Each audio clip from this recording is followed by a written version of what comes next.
warahmatullahi wabarakatuh. Alhamdulillahi rabbil alamin, wal aqibatu lil muttaqin, wassalatu wassalamu ala sayyidil mursalin sayyidina wa syafi'ina Muhammadin wa ala alihi wa ashabihi ajma'in. Amma ba'du, Rabbana zidna ilman warzuqna fahma. Yang saya muliakan Ketua beserta jajaran pengurus Masjid Jami Nurul Huda Kampung Karangrejo, yang saya muliakan para alim ulama, khusus para imam, ibu bapak semuanya yang dirahmati Allah.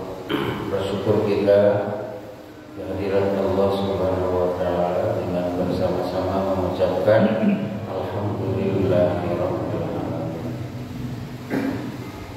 Segala puji bagi Allah, Tuhan semesta alam. Rabbil alamin ini maknanya itu yang mencipta alam, ya, yang mengatur alam, yang memiliki alam. Nah, termasuk malam. Malam ini adalah ciptaan Allah, ya. Jadi malam itu bukan terjadi sendiri, tapi diciptakan. Maka dalam Al-Quran, Bapak Ibu, di surah Al-Qasas ayat 71, di ayat Al-Qasas ayat 72, Allah memberikan kabar kepada kita bahwa Allah itu kuasa. Kalau malam ini berlangsung tanpa henti-hentinya sampai hari kiamat, jadi kuasa.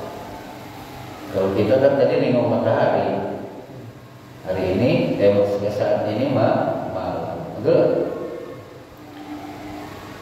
Maka Allah bertanya kepada orang-orang yang tidak menyembahnya,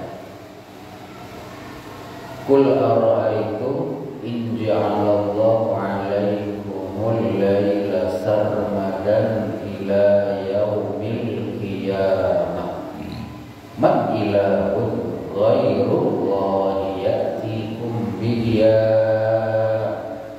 Apalagi semuanya. Coba menurut pendapat kalian, gimana andai Allah menjadikan malam berlangsung sampai hari kiamat, tak ada henti-hentinya? Siapa Tuhan selain Allah yang bisa mendatangkan cahaya? Kan malam itu hilang, gelapnya itu karena ada cahaya. Nah, maka Bapak lihat di kebun bawah masjid ini kan gelap tuh, karena tak ada cahaya. Nah, di masjid terang karena ada cahaya. Siapa yang boleh datangkan cahaya? Tuhan selain aku yang kalian sembah-sembah. Ada tak yang sanggup? Oh. Jadi malam ini boleh kita jadikan alat berkah. Andai Allah berkehendak berlangsung malam ini tak ada henti, maka alhamdulillah. Jelas tadi kita sudah menyaksikan mata di belahan bumi yang lain ada apa?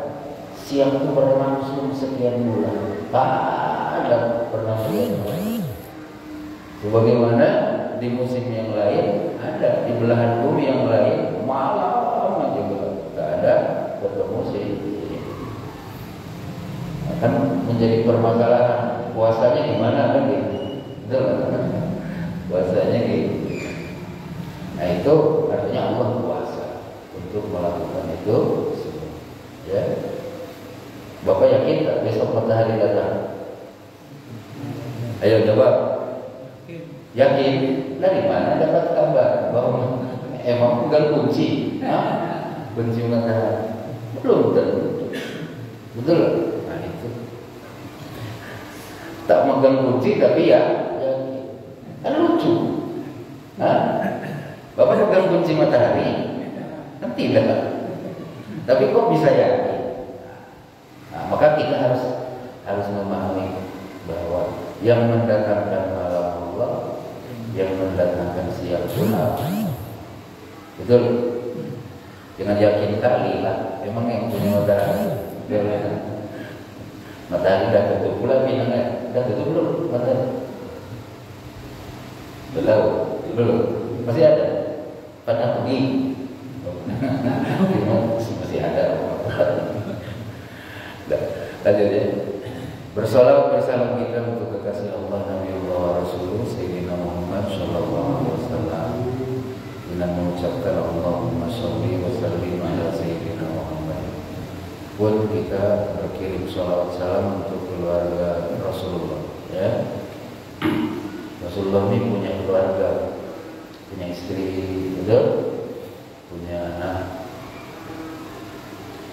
Nah, yang zuriyah Rasul yang berlangsung sampai hari ini adalah zuriyah Rasulullah dari Sayyidah Fatimah Az-Zahra radhiyallahu ta'ala. Ya. Itu yang kita sebut habaib. Para habib itu artinya orang-orang yang harus kita cinta. Karena Rasul memang mengamanahkan, aku ini tinggalkan dua yang berat untuk kalian. Pertama, kitabullah, Quran, tolong pegang, gigit dengan gigi geraham. Kemudian itrati artinya zuriyah beliau. Ya. Nah, maka kita harus cinta, harus sayang dengan zuriyahnya Rasulullah. Ya paling tidak bukti sayang itu tidak memaki, tidak mencaci, ya. Itu bukti sayang. Kalau bisa memuji, betul lah. Kalau bisa memuji. Nah, maka secara spesial dalam Al-Quran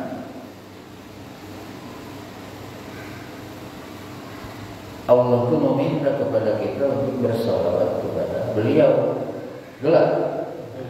Tapi ketika beliau mengajarkan salawat kepada sahabat-sahabat beliau, ternyata salawat itu bukan hanya untuk beliau. Beliau berdasarkan wahyu meminta juga kita untuk bersalawat kepada keluarga beliau. Coba baca waktu Bapak sholat tadi, tahiyat akhir. Allahumma sholli ala Sayyidina Muhammadin wa ala ali Sayyidina Muhammad. Doa kan? Ya Allah rahmati Sayyidina Muhammad. Ya Allah rahmati keluarga Sayyidina Muhammad. Tambah ya. Mudah-mudahan dengan kita mencintai beliau dan keluarganya, kita dicintai Rasulullah. Kalau dah dicintai Rasulullah, aman tuh Pak perjalanan akhirat Bapak. Ya. Nah, kita baca dulu apa? Sayyidul Istighfar. Dah apa ya? Ya bareng. Bismillahirrahmanirrahim. Allahumma anta rabbi la ilaha illa anta khalaqtani wa ana 'abduka wa ana 'ala 'ahdika wa wa'dika mastata'tu a'udzu bika min syarri ma sana'tu aqulu laka bi ni'matika 'alayya wa aqulu bi dzambi faghfirli fa innahu la yaghfiru dzunuba illa anta. Ya, baca doa setelah makan. Ya, ingat ya. Alhamdulillahilladzi at'amani hadza wa razaqani min ghairi haulin minni wala quwwatin. Nah, kalau kita membaca itu lepas makan, Rasul sampaikan diampuni dosa-dosa di dosa-dosa.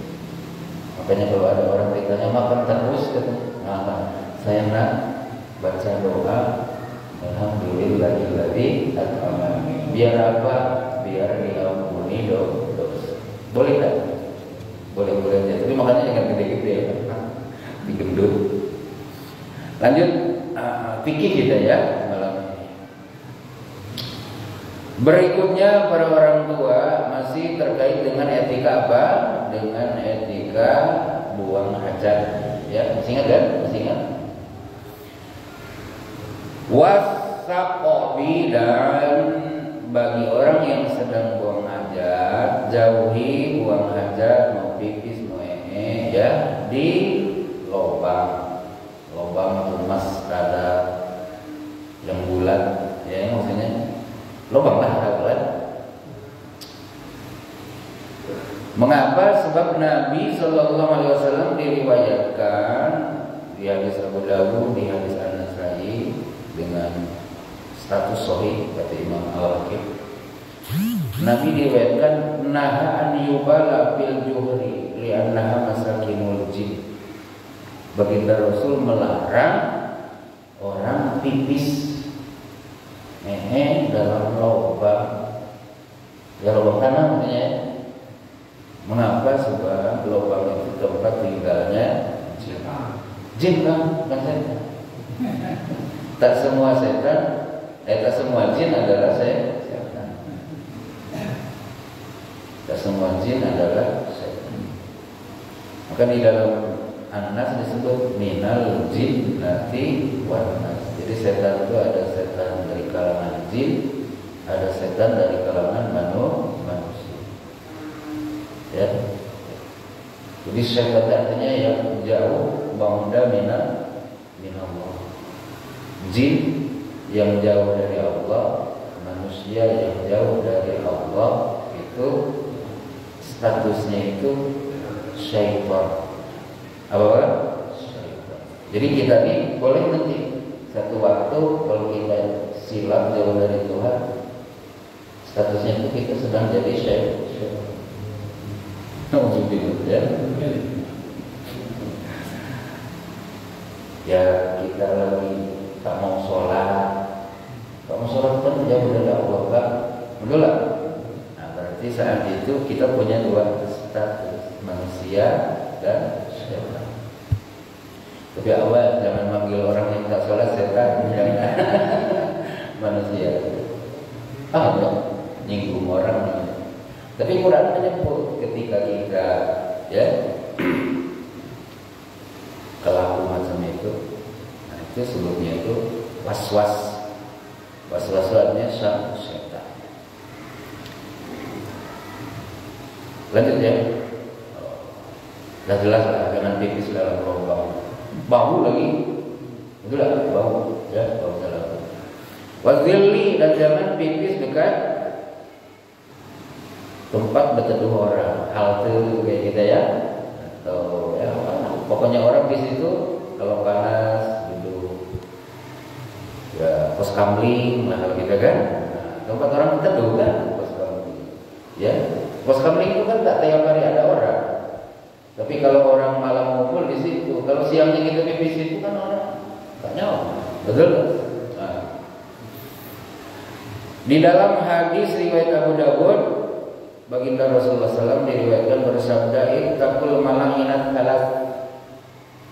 Kalian harus menjaga diri jangan sampai masuk ke dalam kelompok 3 yang kena laknat. Jangan menjadi salah satu dari 3 kelompok manusia yang kena laknat. Pertama, al-biraza bil mawaridi wa qari'atit tariqi wadil. Al-biraza bil mawaridi wa qari'atit tariqi wadil. Ya. Buang hajat, buang kotoran di tempat sumbernya.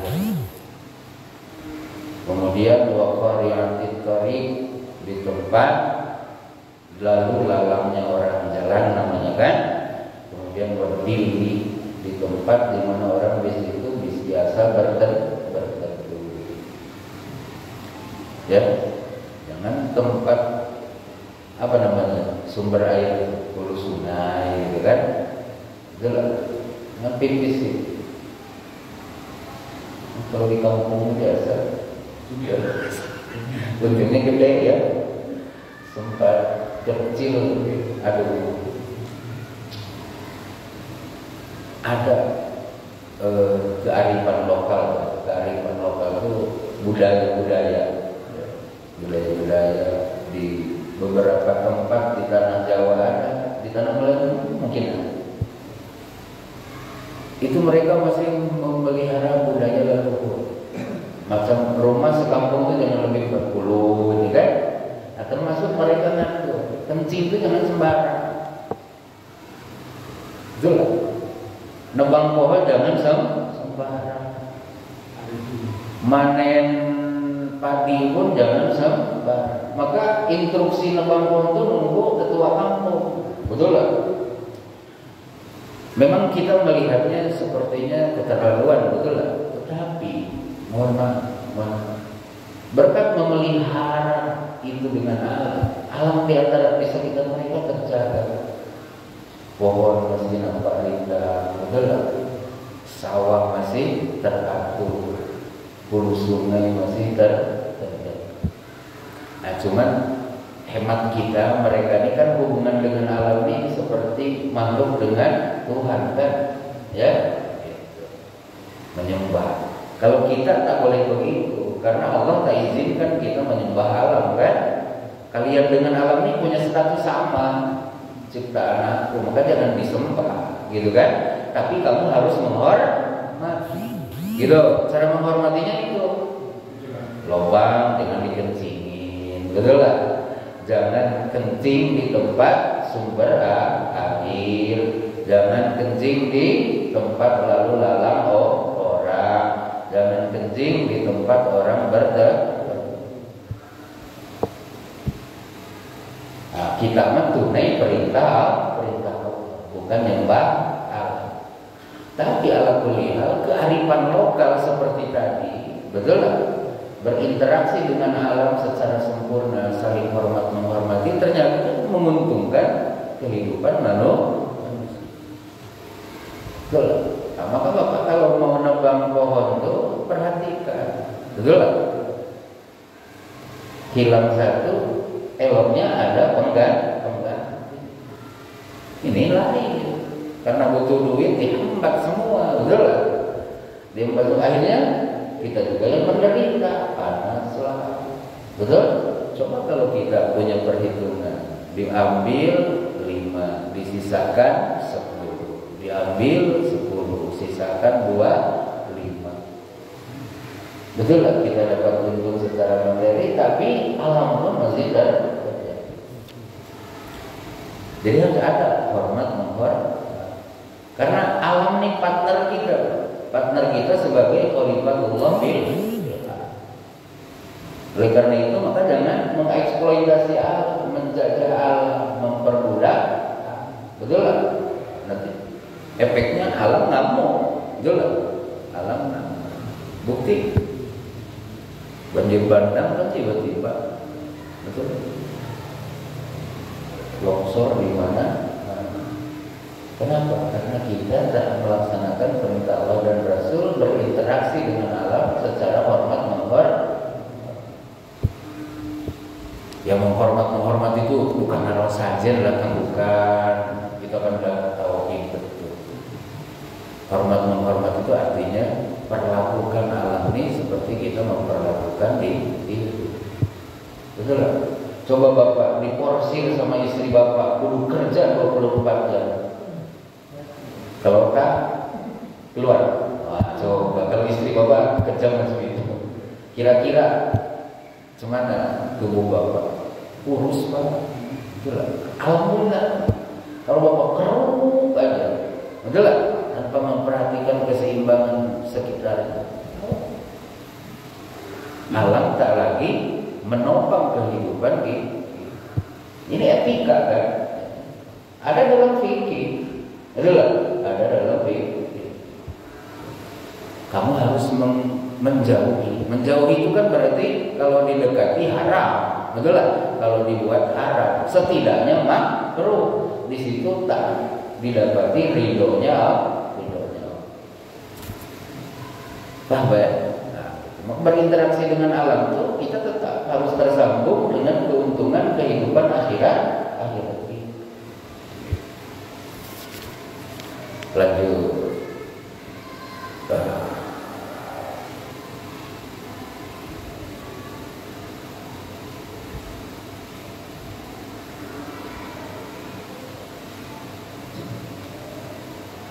Wa yahrumu al-bawal 'alal qabri kama yahrumu al-julusu 'alaihi. Haram pipis di atas kubur sebagaimana haram duduk di atas kubur.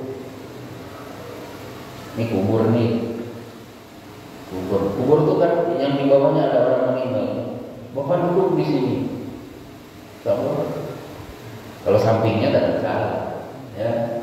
Duduk di atasnya. Tak sopan. Coba Bapak duduk di sini. Bobo di sini, saya duduk di sini. Ayo, mau? Betul lah. Mau dah? Budak kurang ajar, mau kan gitu, betul kan? Nah orang dah meninggal itu tetap harus dihormati, jangan dikasih bujur, jangan dikasih pantang. Mulia manusia itu kok. Dah meninggal pun harus dihargai. Maka mohon maaf, ketika ada orang meninggal jangan tentang banyak lakinya, betul lah. Wah, kosok kayak gosokan nyetrika, itu tak ada peri ke manusia. Pelan-pelan. Kata baginda Rasul, dia merasa cuma tak bisa bereaksi. Banyak tai telinganya itu boro-boro gitu, macam nyari belut. Tak boleh pelan-pelan. Apa manusia? Maka kita turut prihatin ya dengan kasus Kanjuruhan. Coba lihat ya, ada 130 orang meninggal. Nyawa manusia itu Pak, jangan dianggap mudah. Ya, menghilangkan satu nyawa manusia tanpa dosa itu sama dengan membunuh seluruh manusia. Maka dalam Islam nyawa itu dibayar nyawa. Kenapa? Tak ada yang bisa membandingi kecuali keluarga korban memaafkan. Maka baru pindah ke dia, diganti dengan 100 ekor unta plus memerdekain hamba.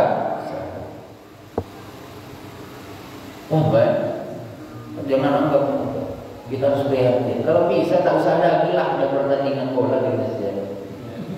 Kalau memang hanya melahirkan kehilangan ya, nyawa kita bisa dibandingkan dengan apa? Bahkan agama pun, betul lah.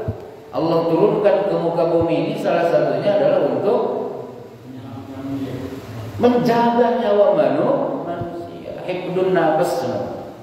Jadi perintah-perintah agama ini, muara-muaranya itu, maqasid syariahnya itu diantaranya adalah untuk tujuan penjagaan nyawa manusia agar tidak semena-mena orang menghilangkan nyawa orang. Pak, kira-kira timbul akan korban lagi, betul lah, udah hapus pokok kenapa, betul lah, betul kan? Setuju tidak? Harus setuju. Kalau kemudian timbul apa? Korban nyawa lagi, harusnya dewasa kita penonton. Kalah itu biasa, betul lah. Sebagaimana menang pun biasa. Nah, ini yang harus dibangun oleh PSSI. Bukan hanya membangun bagaimana bola itu bisa liuk-liuk di lapangan, tapi juga harus membangun bagaimana penonton itu bisa hidup dewasa. Betul lah. Sejarah Pak menghilangi nyawa orang di stadion 103. Nauzubillah min. Semoga mereka mendapat ampunan Allah. Amin ya rabbal. Kasihan orang Malang ya Allah. Sedih. Kita kan sering makan bakso Malang kan? Sering kan? Paling suka bakso Malang. Sekali nengok orang Malang ya Allah meninggal di dalam Allah. Nauzubillah min. Kasihan. Betul lah. Lanjut. Jangan pipis dekat di atas kubur. Sebagaimana jangan duduk-duduk di atas kubur demi menghormati isi kubur. Meskipun dah puluhan tahun. Ada jadi tulang Pak Ustaz, tetap itu ada bekas manusia. Apalagi kita masih hidup. Harus saling harga menghargai. Yang sudah sudah meninggal pun harus dihati. Maka Rasul bimbing kita, jangan kamu ceritakan keburukan orang yang telah meninggal. Jangan kamu ceritakan keburukan orang yang telah, ya sudah, keburukannya jadi sejarah. Kalau nak ceritakan kebaikan, betul lah. Berikutnya kata Imam Musannif, wa kadza yarumul baul bil masjid, dan begitu juga haram pipis dekat masjid, dalam masjid. Kalau ono boleh, kan bukan dalam masjid, betul lah. Maka harus jelas masjid itu mana batasnya, gitu kan? Oh berarti sampai situ. Sampai mana di sini masjid? Ayo, sampai sini lah. Itu ember masjid bukan? Serius, bahaya nih kesimpulan Bapak nih. Jadi kalau orang itu kita anggap masjid, itu berarti orang yang sedang junub tidak boleh lulus itu. Betul? Ayo, yang mana masjid Bapak? Dinding ini sampai dinding ini. Kalau no? Teras. Sama teras juga. Ayo. Teras sama. Bahaya. Ada nanti sebentar lagi kita bincang di depan. Ada hal-hal yang penting kita ketahui terkait dengan masjid. Contoh misalnya, orang yang sedang junub tidak boleh duduk sini, itu kan? Dalam masjid. Pertanyaan saya, masjid Bapak tuh dari mana ke mana? Nah, ini bilang dari tembok-tembok. Ada juga teras masjid juga, kan? Tapi semuanya masih lingkungan. Pasalnya kalau hari raya sholatnya sampai Jumat. Nah ini bahaya kalau gini. Bahaya kalau gini. Bapak berarti sono tak boleh kencing. Nah, Bapak sono tak boleh junub. Hari raya Idul Adha, betul lah. Lepas sholat subuh, misalnya buat sesuatu, betul lah. Malas mandi, pengikut nyembelih, duduk situ ke masjid tidak. Makanya jelas mana satu masjid batasnya. Dan nantilah kita ceritanya. Nah, yang jelas dilarang pipis dalam masjid. Pernah kejadian zaman Rasulullah SAW. Ya, ini di hadis Bukhari. Ada orang Arab Badawi, orang Arabi ya, orang Arab itu ya orang Arab tapi pedalaman, tukang pindah-pindah gitu, tak menetapkan. Karena karakter alaman keras, maka mereka punya perilaku pun ya kasar lah, seperti alamnya kan. Tak seperti orang Madinah yang orang kota yang berpendidikan, punya tata krama. Jadi datang ke Rasulullah, sudah berislam kok, sudah berislam. Dia di tempat kampungnya, di kampungnya maksudnya itu di tempat dia ngangon-ngangon ya, menggembala kambing kan. Ya di mana tempat ada pipis. Mereka nak pipis juga. Pipis dalam masjid. Masjidnya bukan pakai karpet dulu Pak Imam. Pipisnya itu di masjid dengan lantai pasir kan? Lantai pasir. Pipislah di situ. Di sudut. Oh ngamuk sahabat. Mereka memuliakan masjid, sementara orang ini begitu saja pipis dalam masjid. Akhirnya ada yang minta izin nanti terajang. Jangan, biar aja dulu selesaikan dia punya kencing itu. Nah selesai, baru kalian kasih tahu, tak boleh pipis dalam masjid. Paham Pak? Kenapa? Pertama itu akhlak Rasul. Rasul itu ngerti mana yang punya budaya, mana yang punya tata krama, mana yang penting kita memahami bahwa dia itu memang perlu kesabaran. Ini penting punya kesabaran gede nih, sebab akhlaknya tak. Biarkan aja. Nanti kalau kamu ganggu saat dia kencing, kencingnya kemana-mana. Kencingnya kemana? Nah, maka ulama dari situ, Pak. Ada yang punya pendapat begini. Kalau misalnya keburukan itu bisa terlokalisasi di situ, lalu kalau kita kita ganggu, bisa nyebar kemana-mana saudara. Di situ saja agar tak nyebar ke yang.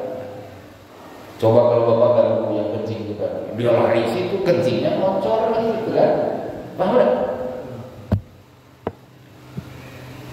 Itu mulianya Rasul. Lepas itu Rasul kasih solusi. Nah ini yang diambil di fikih, bahwa air kencing itu orang dewasa kan najis mutawas itu kan. Caranya gimana? Rasul bilang sabbu alaihi, siramkan ke atas pasir yang dikencing itu air. Oh berarti dari situ kan air kencing itu bisa bersih dengan disiram air. Paham? Jadi bapak jangan pipis ini saja, ya. Kalau nak bobo di sini, hati-hati, nak pipis cepat keluar. Tapi kami udah pernah di masjid Al-Hikmah, di masjid Rayyan. Aku dulu itu sebelahan sama orang tua, Pak. Dia itu sholat itu pipis di situ sampai banyak banget sih itu. Mau negeri macam mana ya sudah. Iya. Ada saya. Terus lagi ini sekarang tanya, Pak, apa namanya, masalah kiblat.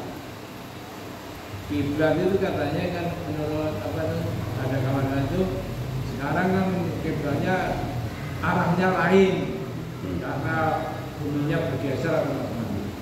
Ya kejadian itu kalau di sini dari dulu dari bikin sampai sekarang kan begini aja. Ya. Dan ini kami udah melihat dengan mata kepala sendiri bahwasanya masjid ini diukur dengan arah kompas kiblat itu. Ya. Tapi sekarang kan apa itu dia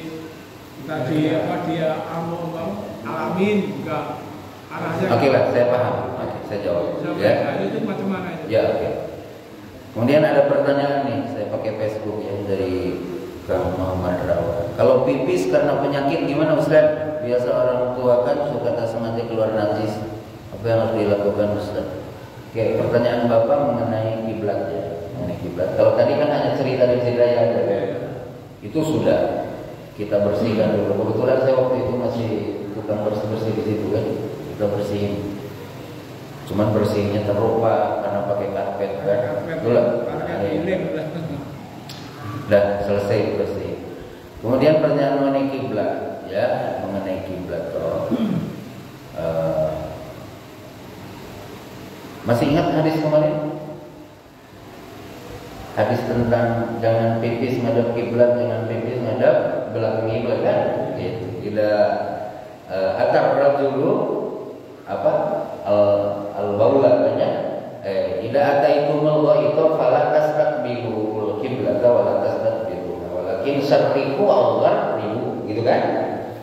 Itu bila kalian mendatangi WC lah kalau bahasa sekarang ya, tempat kencing di tanah lapang maksudnya, maka kalian jangan menghadap kiblat, jangan membelakangi kiblat. Tapi kata Rasulullah, menghadaplah ke masyriq atau ke maghrib. Ke masyriq atau ke barat atau ke timur, karena posisi Rasulullah di Madinah kan, berarti kiblat itu bukan ke barat ke timur kan, lawan. Oke. Maknanya apa? Maknanya untuk tidak menghadap kiblat atau membelakanginya cukup pilih arah ono, gitu kan? Pilih arah masyriq atau nah berkiblat pun gitulah Pak, betul lah. Untuk bapak yang tinggal di kota nih, no problem, ke kemenang dekat. Alat kau untuk orang yang di gunung yang jauh dari peradaban, nak pakai alat kayak gitu, kapan orang nak sholat? Betul? Nah, maka cukup ngarah ke arah maghrib, ya, ngarah maghrib itu apa barat ya? Nah, kalau nak bangun baru bapak komunikasi dengan kemenang, tolong ukur, gitu kan? Tolong ukur. Kalau sudah terjadi sudah, kecuali bapak ngadepnya memang bukan ke barat. Bapak ke timur jelas-jelas atau bapak ke selatan, nah baru itu, betul lah. Kalau masih mirip-mirip ke barat lanjut, paham Pak? Alah gitu, susah amat. Rasanya aja di lembah itu sampai berkelahi Pak. Nah itu makanya saya sampaikan, jangan gara-gara itu, paham ya? Mudahlah agama nih, mudahlah. Kalau bapak sholat di kebun, jadi nggak sholat, masa harus telepon dulu, dek bawa tolong kompas jadi habis waktunya. Hah? Sepenting lah bagaimana Pak? udah menghadap situ aja. Gitu ya. Kalau sama terliwati. Susah. Oke, kemudian ini kita jawab pertanyaan Kang Muhammad Rawani. Kata beliau, gimana tuh Ustaz? Orang tua itu kan kadang tak sengaja keluar dari. Nah gini Pak Rawai, kalau ya najis itu dah tak beraturan keluarnya dari zakat atau dari farji. Zakat itu alat kelamin laki-laki atau alat kelamin perempuan, namanya kan farji. Tak beraturan lagi. Per tiap menit pipis, betul lah. Pas time sholat pipis juga, sudahlah. Pakai pempas, betul lah, pakai pempas. Nanti datang time sholat baru wudhu, jangan wudhu sebelum sholat time-nya datang, waktunya datang. Kalau misalnya zuhur itu jam 12, nah wudhunya itu setar dari jam 12, jangan wudhu sebelum itu. Nanti dah wudhu silahkan sholat. Meskipun saat sholat tuh pipis keluar, kentut kentut tak beraturan lagi. Ngelewat, pret, 5 menit sekali. Pipis terus, kentut terus, betul? Nah itu namanya dalam fikih dawamul hadas, manusia yang dawamul hadas. Caranya gimana? Sholatlah meskipun dalam keadaan berhadas dengan cara berwudu, bertoharoh setelah masuk waktu sholat. Paham ya? Setiap waktu datang dia harus wudu, tak bisa pakai wudu yang zuhur untuk asar. Kalau kita yang normal kan boleh. Bapak sholat maghrib sama saya tadi kan belum batal, lepas ngaji ini sholat isya tak wudu lagi silakan. Tapi kalau orang sudah hadasnya tak beraturan lagi, nah setiap sholat waktu datang wudu. Gitu ya. Nah, gitu Pak Rawan. Nah gini deh, kalau jamaah itu kan hukumnya bukan wajib ain ya. Jamaah itu menurut